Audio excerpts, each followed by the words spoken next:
Okay, so I'm gonna go over some Gimp options. So this is Gimp, which is a free version of what Photoshop does. So here we have Gimp open, and what we always do first is find some file to work with. Let's see, images. So let's take this one, and I can just drag it straight over. Here we get the straight option. We get an option to convert or keep the profile. I'm just gonna convert it because it's asking, do you want an RGB workspace? And that's just always RGB for websites, and we're mainly doing everything for the website or in the computer.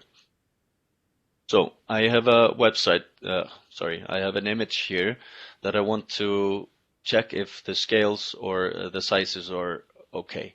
So if an image here, I go into image, and I can scale the image.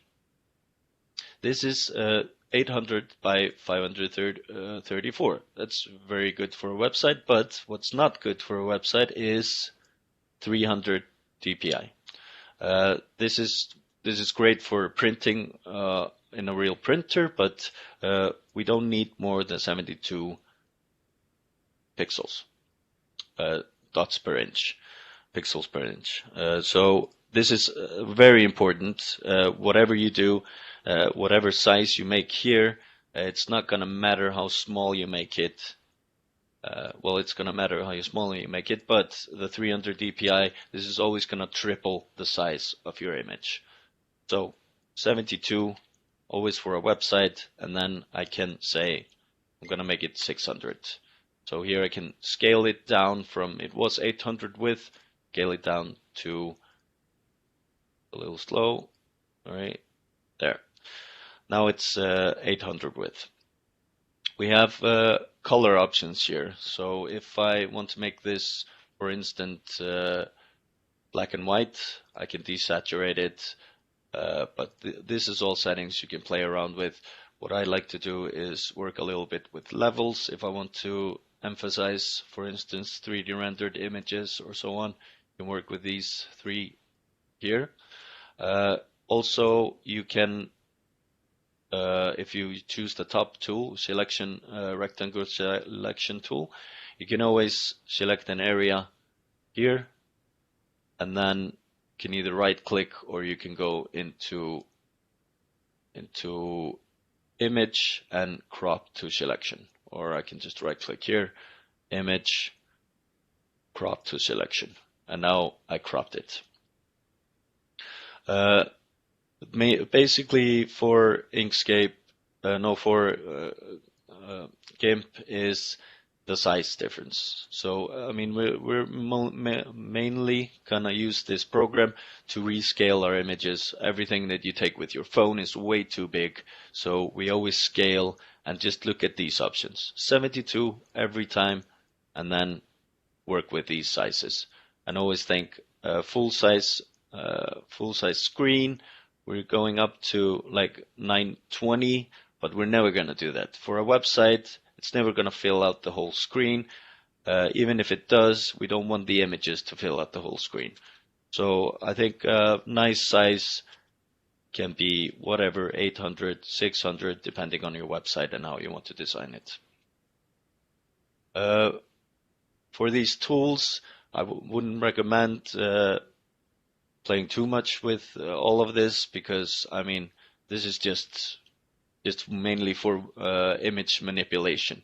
What we can do, however, is if I take this image here from Fusion that I did and find it wherever I put it, or maybe I'll just go here, quickly to my render area and do a capture image, and I can just, okay, and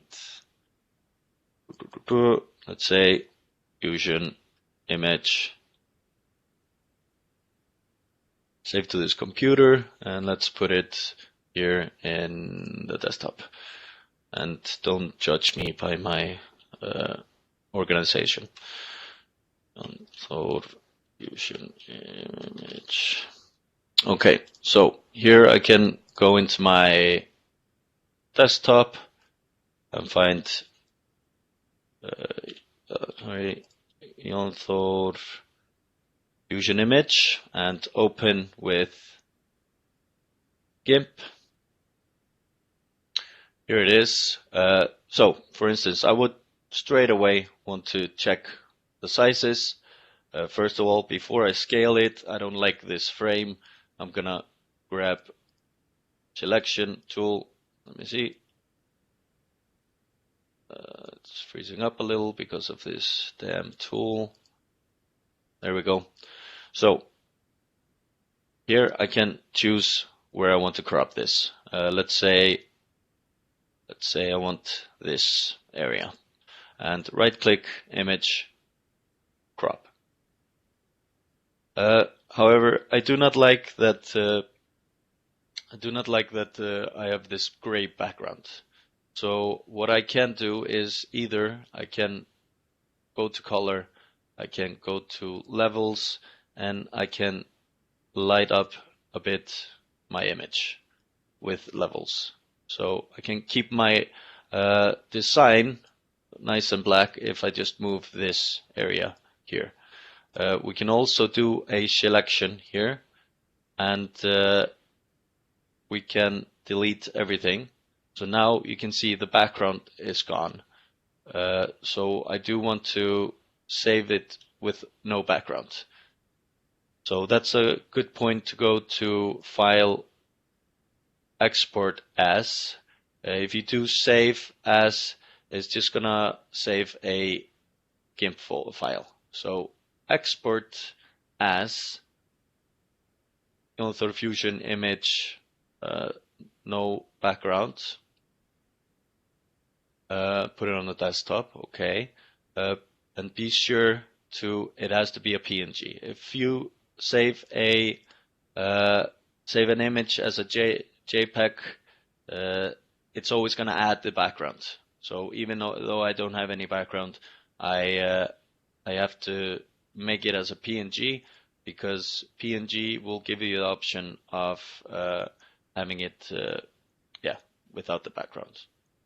I'm gonna just check if I need to put gamma or not. Save here, oops, here, and desktop, and here it is. Just open this in image view.